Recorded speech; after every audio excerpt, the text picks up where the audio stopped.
जी हाँ मित्रों, क्यों दिए श्री राम ने इन गिलहरियों के पीठ पर यह 3 निशान। आज के इस वीडियो में आपको यही बताने वाले हैं कि आखिर कैसे आए इनकी पीठ पर यह निशान। हमारे हिंदू पुराणों में ऐसे बहुत से राज छुपे हुए हैं जो हमें नहीं पता। ऋषि मुनियों से जीवन जीने से लेकर मृत्यु तक के राज इन ग्रंथों और पुराणों के माध्यम से हमें मिलते हैं। और ऐसे ही पुराणों और दंत कथाओं में हमें मिलता है कि प्रभु श्री राम ने यह गिलहरियों को आशीर्वाद के रूप में दिए थे 3 काली भूरी धारी वाले निशान। तो आइए जानते हैं क्यों आए गिलहरी के पीठ पर यह 3 निशान। मित्रों, बचपन से ही रामायण की कहानी हम सुनते आ रहे हैं, किंतु आपने यह रामायण में नहीं देखा और सुना होगा जो आज आपको बताने जा रहे हैं। इसका वर्णन हमें दंत कथाओं में मिलता है।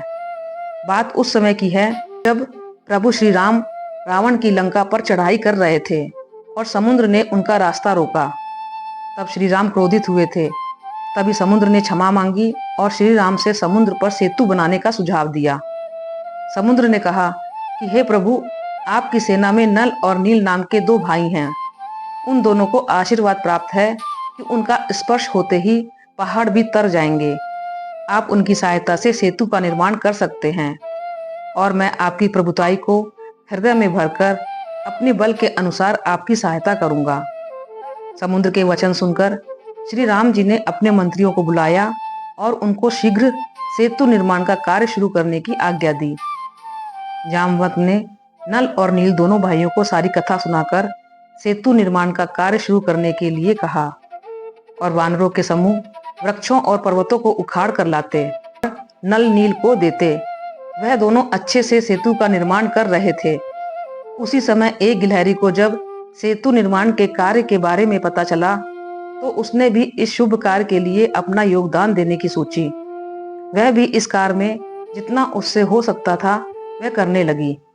गिलहरी समुद्र में जाती, स्वयं को पानी में भिगोती और फिर वापस आकर रेत में लौटती और जाकर जहां सेतु बन रहा था वहां झटके से सारी रेत गिरा देती थी। यह देखकर वानर सेना को बहुत आश्चर्य हुआ। एक वानर ने गिलहरी से कहा, अरे तुम तो बहुत ही छोटी हो, क्या तुम्हारा ऐसा करने से पुल का निर्माण हो जाएगा? तब गिलहरी ने कहा, मैं भले ही बड़े बड़े पत्थर नहीं उठा सकती, पर जितनी क्षमता मेरे प्रभु श्री राम जी ने दी है इतनी सेवा तो कर ही सकती हूँ। भले ही यह सेवा छोटी हो, परंतु श्री राम की सेवा तो हो रही है, इसलिए आप मुझे यह सेवा करने दीजिए। प्रभु श्री राम बड़े ध्यान से देख रहे थे कि गिलहरी कितनी निष्ठा से सारा काम कर रही थी।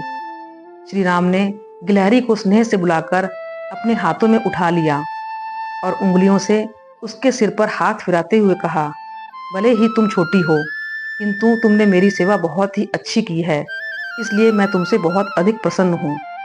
इतना सुनते ही गिलहरी भाव विभोर हो गई।